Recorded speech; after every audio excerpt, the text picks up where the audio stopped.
جی قبلہ شاہ صاحب، یہاں پہ وَإِذْ قَالَ رَبُّكَ لِلْمَلَائِكَةِ إِنِّي جَاعِلٌ فِي الْأَرْضِ خلیفہ، جتنے آپ کے دروس ہم نے لیے الحمدللہ، یہاں خلیفہ کا لفظ پہلی مرتبہ استعمال ہوا ہے۔ میں چاہوں گا اس کے معانی پہ بھی ذرا روشنی عطا فرمائیے۔ محترم، اس لفظ کا مادہ جی خا، لام اور فا ہے۔ ٹھیک، اس کے مختلف اشتقاقات ہیں جی اور استعمالات ہیں، ٹھیک، لیکن اس کا لغوی معنی ہوتا ہے جی کسی چیز کو پیچھے کرنا یا کسی چیز کے پیچھے ہونا۔ ٹھیک، مثلا آپ کو میں قرآن مجید کی ایک آیت کا بسم اللہ، حوالہ دوں گا۔ بسم اللہ۔ ارشاد باری ہے کہ وَهُوَ الَّذِي جَعَلَ اللَّيْلَ وَالنَّهَارَ خِلْفَةً، اللہ اکبر،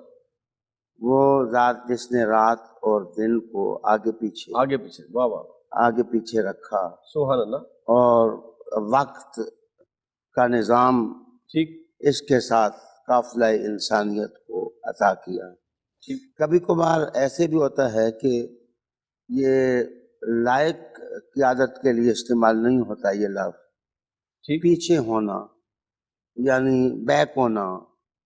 اس معنی میں بھی قرآن حکیم نے استعمال کیا۔ مثلا ارشاد باری ہے فخلف من بعدہم خلف، پھر ان کے بعد ایسے نالائق لوگ ان کے جانشین ہوئے۔ اللہ اللہ، اور ایک تیسری جہت آپ کے سامنے لاؤں گا کہ اخلاف کا معنی وعدہ خلافی بھی ہوتا ہے، لیکن قرآن حکیم میں خصوصاً اس آیت کے اندر جانشینی کے معنوں میں یہ لفظ استعمال ہوا ہے۔ ٹھیک، محترم، انی جاعل فی الارض خلیفہ، ٹھیک، یہاں ایک دلچسپ بات میں عرض کروں گا کہ خطاب جو ہے وہ تو رسول اللہ علیہ السلام کو ہے۔ اللہ اکبر، وَإِذْ قَالَ رَبُّكَ، رب کا، واہ واہ، جب کہا آپ کے پروردگار نے، ٹھیک ہے، جب کہا آپ کے پالن ہار نے، اللہ اکبر، جب کہا آپ کے رب نے۔ جی تو یہاں یہ جو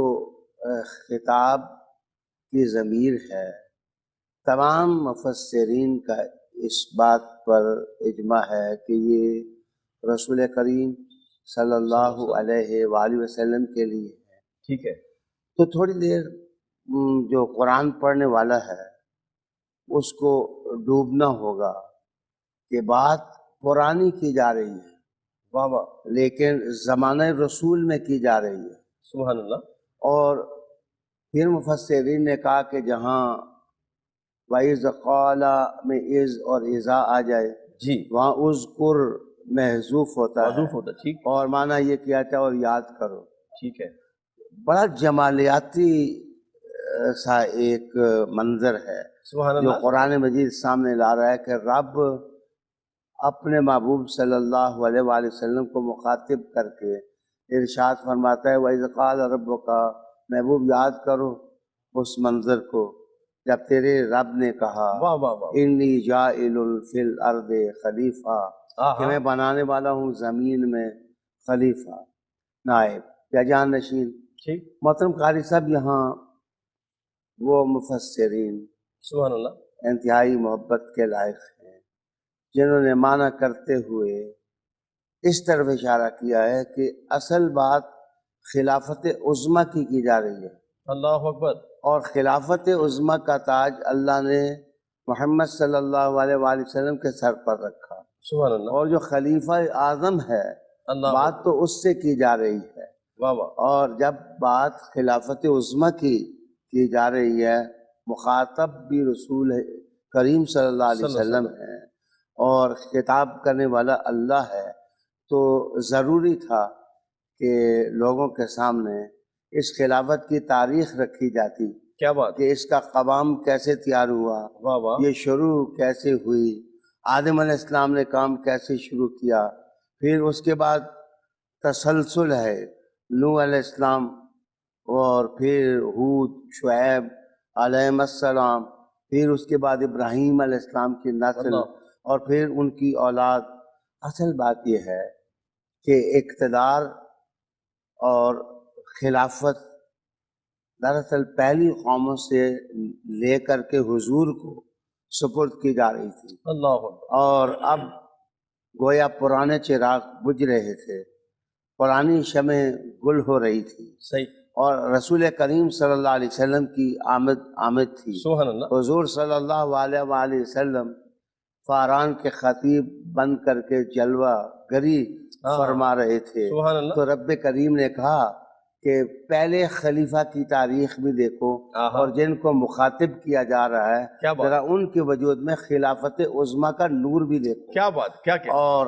واہ اب واہ، رہا کہ اس خلافت عظمیٰ کا فائدہ ٹھیک، کیا ہو سکتا ہے، جی تو مکالمہ کے انداز میں، مذاکرہ کے انداز میں، جی جی، پرانے دور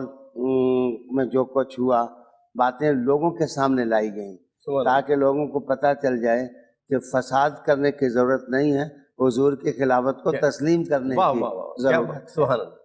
ناظرین کرام، کیا خوبصورت جمالیاتی انداز ہوتا ہے حضرت قبلہ پیر صاحب کا، کہ دیکھیں نا اذ قال ربک فرمایا ہے، یاد کرو، جس طرح قرآن کا انداز دیکھیں، جس طرح فرمایا علم تری کیفا، جس طرح فرمایا علم نشرح، یعنی ایسے لگ رہا ہے ہر چیز کائنات کی جو بن رہی ہے، جو اس کائنات میں ہو چکا ہے نگاہ مصطفیٰ میں ہے۔